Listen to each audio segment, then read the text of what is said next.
மீள தவறாக விசிட்டர் விசாவுக்கு விண்ணப்பித்து அது நிராகரிக்கப்பட்டால் ஒரு கட்டத்தில் திருப்பவும் அப்ளை பண்ண முடியாத நிலை ஏற்படும். அதனை தவிர்த்து கொள்வதற்கு சரியான முறையில் சிறந்த வல்லுநர்களின் துணையோடு உங்களுடைய விசிட்டர் விசா விண்ணப்பங்களை செய்து கொள்ள கனடா பைலட் புரோகிராமினை வாட்ஸ்அப் மூலம் தொடர்பு கொள்ளலாம். 437-999-4450 437-999-4450. இப்போது தாயகத்தில் இருக்கின்ற சட்டத்திறங்களோடும் இணைந்து கனடா பைலட் புரோகிராம் பணிபுரிவதை மகிழ்ச்சியோடு தெரிவித்திருக்கின்றது. அதேவேளையில் நீங்கள் ஏற்கனவே விசிட்டர் விசாவுக்கு அப்ளை பண்ணி அது நிராகரிக்கப்பட்டால் அந்த விண்ணப்பத்தின் தவறுகளை திருத்திக் கொண்டு மீளவும் உயர்வான சக்சஸ் ரேட்டோடு அப்ளை பண்ணிக்கூடிய வாய்ப்பினை கனடா பைலட் புரோகிராம் ஏற்படுத்தி வருகின்றது. குறிப்பாக கனடா விசா அப்ளிகேஷன் ப்ராசஸிங் சென்டரில் இருந்து நேரடியாக உங்களுடைய இந்த நிராகரிக்கப்பட்ட விண்ணப்பத்தினுடைய தரவுகளை பெற்று அந்த தவறுகளை திருத்திக் கொண்டு மீளவும் அப்ளை பண்ணக்கூடிய வாய்ப்பினை ஏற்படுத்தி தருகின்றது. இது மட்டுமல்லாமல் உங்களுடைய விண்ணப்பம் நிராகரிக்கப்பட்டிருந்தால் தகுந்த காரணங்கள் இருக்கின்ற பட்சத்தில் அதனை பெடரல் கோர்ட்டுக்கு எடுத்து சென்று அப்பீல் செய்கின்ற விடயங்களையும் மிகச்சிறந்த இமிகிரேஷன் லிட்டிகேஷன் லாயர்ஸ் ஊடாக கனடா பைலட் புரோகிராம் செய்திருக்கின்றது. வாட்ஸ்அப் மூலம் தொடர்பு கொள்ளலாம். விவரங்களுக்கு 437-999-4450 437-999-4450.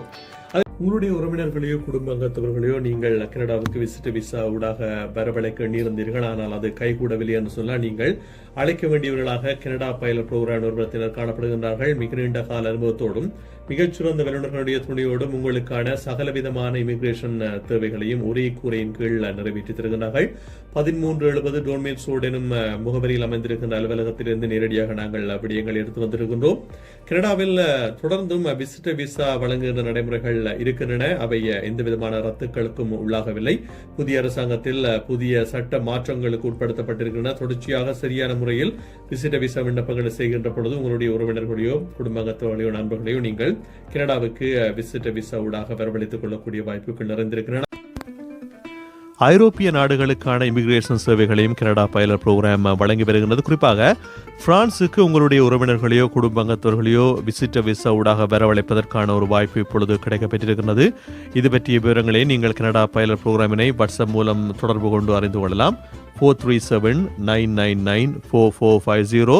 கோர்ட் ஆஃப் அப்பீல் வந்து ஜுடிஷியல் ரிவ்யூ செய்யற ஆப்ஷனை வந்து கன்சிடர் பண்ண வேண்டி இருக்கும். ஆனா விசிட் விசா ரிஜெக்ட் பண்ணினா இங்க கனடாவில் இருக்கிற கோர்ட் ஆஃப் அப்பீல் மூலம் ஜுடிஷியல் ரிவ்யூ யாருக்கு செய்ய வேணும். இப்போ ஒரு சில விசிட் விசா ரிஜெக்ட் பண்ண கேஸை சிம்பிளா பார்த்தா ஆஃபீஸர் டிசிஷன்ல இருந்து ஒரு இஷ்யூவும் இருக்காது. இப்போ கோர்ட் ஆஃப் அப்பீல் வந்து ஜுடிஷியல் ரிவ்யூ செய்யற ஆப்ஷனை வந்து கன்சிடர் பண்ண வேண்டி இருக்கும். ஜுடிஷியல் ரிவ்யூ சொன்னா விசா ஆபீசர் எடுத்து உங்களோட விசாவை ரிஜெக்ட் பண்ணின டிசிஷன் இருக்குதானே, அதுல கரெக்டா அவர் அந்த டிசிஷனை மேக் பண்ணினவரா அல்லது விசிட் விசா டிசிஷன் ப்ராசஸ்ல அவர் ஏதாவது நடந்து கொண்ட விஷயத்துல மிஸ்டேக் விட்டாரா என்று சொல்லி கனடாவில் உள்ள பெடரல் கோர்ட் கிளார்க்கு அப்பீல் செய்யலாம். கனேடியன் லைசன்ஸ் இமிகிரேஷன் லாயர்ஸுக்கும் அந்த ஸ்பெஷலைஸ்ட் ஆக்சஸ் இருக்கிறது. வணக்கம் அண்ணா. வணக்கம். நிறைய பேர் இந்த விசிட்டிங் விசாவுக்கு வந்து அப்ளை பண்ணி போட்டு அது ரிசல்ட்டுக்காண்டி வெயிட் பண்ணி கொண்டிருக்கிறார்கள். இது எவ்வளவு நாள்ல வெறும்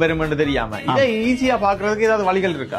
அதுக்கு தான் கனேடியன் லைசன்ஸ் இமிகிரேஷன் கன்சல்டன்டும் கனேடியன் லைசன்ஸ் இமிகிரேஷன் லாயர்ஸுக்கும் அந்த ஸ்பெஷலைஸ்ட் ஆக்சஸ் இருக்கிறது. நீங்க எந்த ஆளை கொண்டு செய்யறதுன்றது இம்பார்ட்டன்ட் இல்ல. நீங்க இன்னொரு இடத்துல செய்துட்டும் இன்னொரு நிறுவனத்திட்ட கொடுத்தும் உங்களோட விசிட்டர்ஸ் விசா ஸ்டேட்டஸ பார்க்கலாம். சிலருக்கு வந்து 6 மந்த் தாண்டி இருக்கு, சிலருக்கு வந்து 7 மாதம் தாண்டி இருக்கு, சிலருக்கு ரிசல்ட்டே வராம இருக்கும். அப்படியான ஆட்கள் வந்து இதை செக் பண்ணலாம். அப்டேட்டை வந்து கனேடியன் விசா ஃபெசிலிட்டி சர்வீஸ் சென்டருக்கும் கனேடியன் போர்ட் ஆஃப் என்ட்ரிக்கும் நேரடியாக கடிதம் எழுதி செக் பண்ணி கொள்ளலாம்.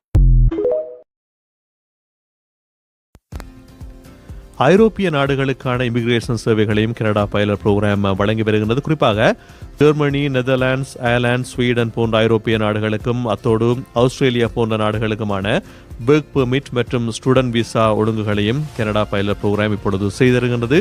வாட்ஸ்அப் மூலம் தொடர்பு கொள்ள 437-999-4450 437-999-4450. விசா ரெஃப்யூசல் ரீசன் பற்றி பேசினா அப்ளிகேஷன் வந்து ரிஜெக்ட் ஆகிறது ஒரு சாதாரண விஷயமா ஆயிட்டு. நீங்க சொன்ன மாதிரி அந்த ரிஜெக்ட் பண்றதுக்கு பின்னால நிறைய உண்மையான காரணங்கள் ஒளிஞ்சிருக்கும். அதை தெரியறதான் வெரி இம்பார்ட்டன்ட். ரிஃப்யூசல் வந்து ஒரு ப்ராப்ளம் இல்லை. அந்த ரீசனை புரிஞ்சால் அந்த விக்கெட் ப்ராப்ளம் என்னன்னு தெரியும். பல பேர் நினைக்கிறேன் என்னன்னு சொன்னால் ரிவ்யூசல் வந்த உடனே அடுத்த ரியாக்ஷன் வந்து கம்ப்ளீட்லி விட்டு விடுவார்கள், திரும்ப விண்ணப்பிக்க மாட்டினோம். இல்லை என்றால் யோசிக்காம உடனே திரும்ப அப்ளை பண்ணுவினோம். ஆனா இந்த ரெண்டும் தவறு. எப்படி என்று சொன்னா விசா ஆபீசர்கிட்ட டிசிஷன் எடுக்கும் பொழுது ஒரு ரேண்டமா முடிவு எடுக்கிறீங்க. அவைகள் வந்து ஒரு கிளியர் அசஸ்மெண்ட் பண்ணித்தான் ரிஜெக்ட் பண்ணுவார்கள். உதாரணத்துக்கு உங்களோட ஃபைனான்சியல் சிச்சுவேஷன் பிள்ளையா இருக்கலாம், அல்லது ஃபேமிலி டை வந்து பேக் ஹோமில் இருக்கலாம், அல்ல விண்ணப்பம் செய்கிற நாட்டில் பிரச்சனையாக இருக்கலாம், அல்ல பர்பஸ் ஆஃப் த விசிட்டில் ஒரு பிரச்சனையாக இருக்கும். அப்படி 5 ரீசன் போடுவார்கள் ஓவரால். இது எல்லாத்தையும் பார்த்து வேல்யூவேட் பண்ணித்தான் அவங்க முடிவெடுப்பினோம். அப்படி எடுக்க வந்து அப்ளிகேஷன் டிசிஷனை அனலைஸ் பண்ணித்தான் எடுப்பினோம். தங்களோட வியாபாரத்தை நேரடியாக நடத்தி. வணக்கம் அண்ணா. வணக்கம். இந்த பிசினஸ் பைலட் ப்ரோக்ராம் சொன்னா என்ன? ஆம், அது வந்து என்னன்னு சொன்னா ஒரு என்டர்பிரினோரியல் இமிகிரேஷனை முழுமையா மறுவடிவமைச்சு கனடா முடிவு செய்துள்ளது. இதுல வந்து என்னவென்று சொன்னா கனடாவில் வசிக்க விரும்பும் பிசினஸ் செய்யறவைக்கு தங்களோட வியாபாரத்தை நேரடியாக நடத்தி ஒரு நிர்வகிச்சு வேலை வாய்ப்பை உருவாக்குறது, மற்ற தொழில் கூட்டுறது, ஒரு நாட்டின் நீண்ட கால பொருளாதார வளர்ச்சிக்கு பங்களிக்கும் வகையில் உங்களோட வியாபாரத்தை இங்க கனடாக்கு கொண்டு வந்து நிறுவி ஒரு வெறும் குடியேற்ற திட்டம் இல்லாம ஒரு எக்கனாமிக்கல் டெவலப்மெண்ட் ப்ரோக்ராம் தான் இந்த பிசினஸ் என்டர்பிரினோரியல் பைலட் ப்ரோக்ராம் வந்து இருக்கிறது. Refusal reasoning 1 page notes.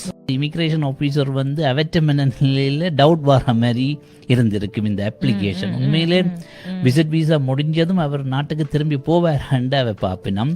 மற்ற காட்டுற ஃபண்ட்ஸ் இருக்குது தானே, அதில் இன்னும் ஃபேமிலி டை இப்படி அவைகள் இவாலுவேட் பண்ணிக்க நிறைய விஷயங்களை மறைமுகமாக பார்ப்பினோம், சொல்ல மாட்டேனோம். ஆனால் அவேட திங்கிங் ப்ராசஸில் வந்து ரிவ்யூசல் லெட்டரில் எல்லாம் எழுத மாட்டேனும். ஒரு சம்மரி மாதிரி தான் இருக்கும் ஆஃபீஸர்கிட்ட டவுட். இப்போ வந்து என்ன டவுட் வந்து சாட்டிஸ்ஃபை பண்ண வேண்டியதான் விண்ணப்பிக்கிற வேண்டிய வேலை. அதுலேயும் வந்து ஃபுல் அனலைஸை பார்க்க அவைகள் வந்து ரிஜெக்ட் பண்ணி இருந்தால் ஒரு விஷயத்தை அதோட full case detail narrative disclosure எடுத்து பார்த்தா தான் தெரியும் என்னென்ன விஷயத்தை அவர்கள் ஆழமாக பார்த்திருக்கிறார்கள். அது ஒரு பேச்சில் சொல்ல மாட்டார். சில பேர் குறுகிய அலுவலோட போகிறோம், அதே நுண்ணோட மட்டும் இவ்வளவு போயினோம் உங்கள்கிட்ட மட்டுமே இவ்வளவு கேள்வி. இந்த தொழில் 74ஆம் ஆண்டுல இருந்துங்கோ ஆரம்பத்தில் செய்த தொழில் அத்தனையும் கேட்டினோம். நான் பிசினஸ் செய்த, நான் பிறகு பால் பசுவலை வளர்ப்ப, நான் அப்படியே பிறகு நாட்டில் ஏற்பட்ட பிரச்சனைகள் அந்த வரலாறுகள் எல்லாமே கேட்டினோம். அது மட்டும் இல்ல, பிறகு ஒவ்வொரு என்னட்ட ஓரளவு பணம் செய்தார்.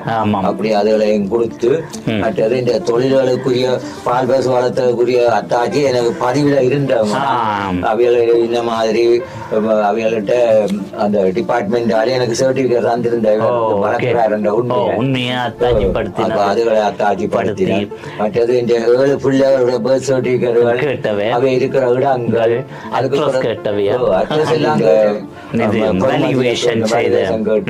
அப்ப அதுகள் எல்லாமே தான் எனக்கு ஈஸியாகவே கஷ்டம் இருக்க இல்லை அவ்வளவு தூரத்துக்கு. அதுக்கு பிறகு வேலை ஈஸியாகவே கிடைச்சது. விசா ப்ராசஸில் தனக்கு ஏற்பட்ட அனுபவங்கள் 2 நாளைக்கு முதல் தான் கனடாக்கு விசிட்டர்ஸ் விசா கிடைச்சி வந்தவர்.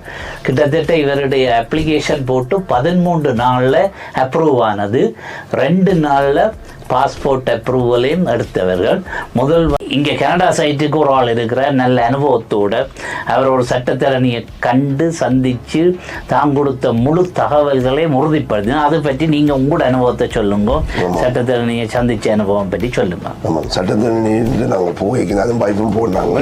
அவர் இந்திய அந்த உறுதிப்படுத்த வேண்டிய விஷயத்தை செய்கிறார்கள். கட்டாயம் இது வலிவான விஷயம். அப்போ அவர் கேட்ட இதை நாங்கள் சொல்லி அவர் இல்லாமல் சைன் பண்ணி அதில் தந்து ஈஸியா எழுத முடியும். கனடா சைட்டுக்கு அதோட நம்பிக்கை உண்டு வந்துச்சு. சட்டத்திறனியை களவும் இல்லை, எதுவித பொய்யும் இல்லை. ஒரு சட்டத்திறனியை சந்திச்சு அந்த கம்போர்ட்ஸ் கூடிட்டு சிந்திக்க வேண்டிய எல்லாம் லீகல். இங்கே கனடா சைட்டுக்கு ஒரு ஆள் இருக்கிற நல்ல அனுபவத்தோட அவர் ஒரு சட்டத்தரணியை கண்டு சந்தித்து தான் கொடுத்த முழு தகவல்களையும் உறுதிப்படுத்தினா அதை பற்றி நீங்கள் உங்களோட அனுபவத்தை சொல்லுங்க. சட்டத்தரணியை சந்தித்த அனுபவம் பற்றி சொல்லுங்க. ஆமாம், சட்டத்தரணி நாங்கள் போய்க்கு அதுவும் பைப்பும் போனாங்க. அவர் இந்திய ஆள் அந்த உறுதிப்படுத்த வேண்டிய விஷயத்தை அவர் செய்கிறார்கள். கட்டாயம் இது வலிவான விஷயம். அப்போ இது அவர் கேட்ட இதில் நாங்கள் சொல்லி அவர் இது இல்லாமல் சைன்வைஸ் பண்ணி அதில் தந்து ஈஸியா எழுத முடியும். கனடா சைட்டுக்கு அதோட நம்பிக்கை உண்டு வந்துச்சு. சட்டத்திறனியை களவும் இல்லை, எதுவித பொய்யும் இல்லை. ஒரு சட்டத்திறனிக்கு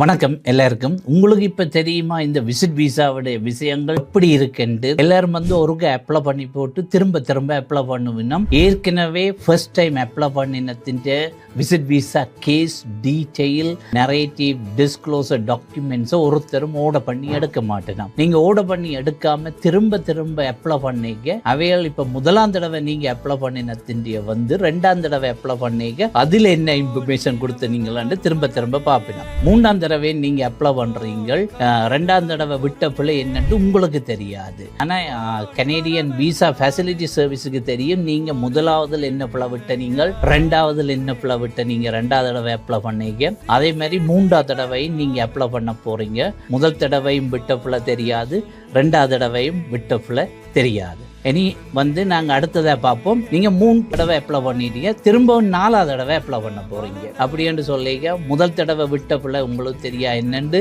ரெண்டாவது தடவை விட்ட பிள்ளை என்னண்டு உங்களுக்கு தெரியா, மூன்றாவது தடவை விட்ட பிள்ளையும் என்னண்டு தெரியாது. இப்போ 4ஆவது தடவை அப்ளை பண்ண போறீங்க.